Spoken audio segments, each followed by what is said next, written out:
Hi, hello guys. Magandang umaga nga po sa ating lahat. Update po tayo sa ating vlog for today. Ayan nga po guys, magkape po muna tayong lahat bago tayo magsimula sa ating video content for today. Nga pala guys, meron tayo dyang kape.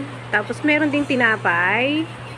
At yan nga guys, ako ay nagkakape muna habang nakikipagtsikahan sa aking kapatid na nasa Patnanungan, Quezon. Shout out sa inyo. Kape tayo muna diyan. Hi guys, meron nga po ako diyang kamote ulit, kape. At kung saan may tinapay din po, makikita nyo naman guys. Ayan po, ang laki talaga ng tasa ko. Sana all malaki. Pwedeng 2 in 1. 2 in 1. Sana all. At yun naman guys, ang aking baby liit, kung saan nanonood po siya ng Baby Shark sa kanyang kuna. Habang ako ay nag-take ng vlog. At guys, welcome sa Patnanungan, Quezon View. Siya nga pala guys, yan ang aking tatay at ang aking kapatid na galing sa dagat. Pumalaot sila at naghuli ng isda. And guys, makikita ninyo, meron diyang buhay na isda na nahuli sila. At guys, yan ay mahal.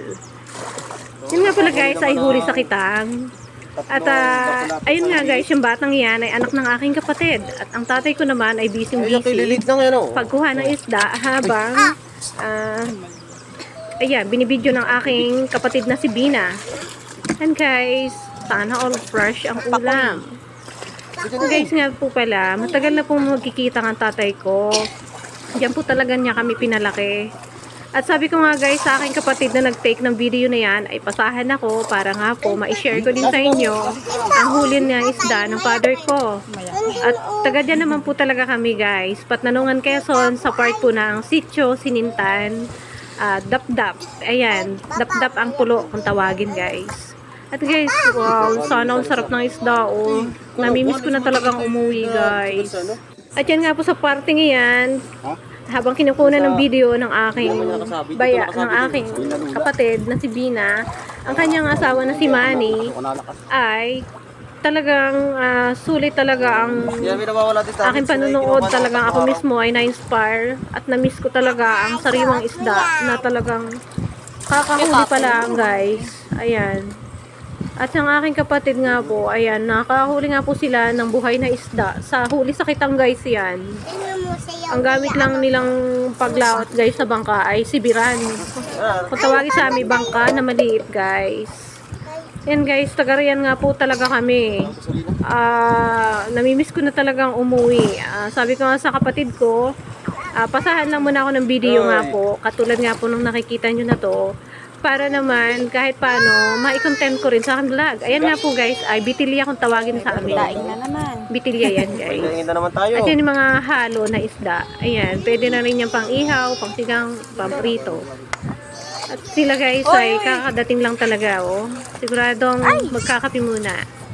Yan guys, ang white sun sa amin. Di ba guys? Ang ganda ng buhangin. Talaga naman, maybe next month guys, makikita nyo ako dyan nagsiswimming at nanguhuli ng isda. Kitang, huli sa kitang. Ayan guys, oh, ang aming view dyan. Yan ay mayaman sa mga suso, Patnanungan, Quezon. Ang ganda naman di ba guys? Pakilala ko lang sa inyong lugar na yan. Yan nga pala guys, ginaghain ako sa camera na yan sapagkat ako ay natapos nang makahingi ng video sa aking kapatid. Plano ko sana guys, ako ay maglalampaso ng bahay sapagkat alone kami ng aking baby. Kung saan, nagpe-prepare na nga ako dyan ng tubig, planggana at basahan, panglampaso guys. Guys, pupunta na ako sa sala para nga po maglampaso. Pansin nyo guys, ang semento nung aking nirerentahan na bahay nga po ay kulay red. At yan guys, ay kakaalis lang po ng floor mat. Guys, ayan. At mag-uumpisa na nga po akong maglampaso. Shout out po sa mga mamsi dyan. Sana all marunong maglampaso si Inday. Lampaso ang tawag niya sa Tagalog. Ewan ko lang sa inyo guys. At kung mapapansin nyo nga po, talagang sobrang init kaya nakaganyan ako. Paumanhin na lang sa nakikita nyo. Mahalaga tayo ay nagpakita lang tayo ng ating ginagawa for today. Gaya nga po guys na sinabi ko, yan nga po palang semento na yan na kulay pula ay kakatanggal lang po ng floor mat kasi na yan. Kaya naman guys, naisipan ko siyang lampasuhan, linisan. Pero guys, kahapon nilampasuhan ko na yun eh. Pa 2 days na po bali ako naglalampaso dyan ngayon.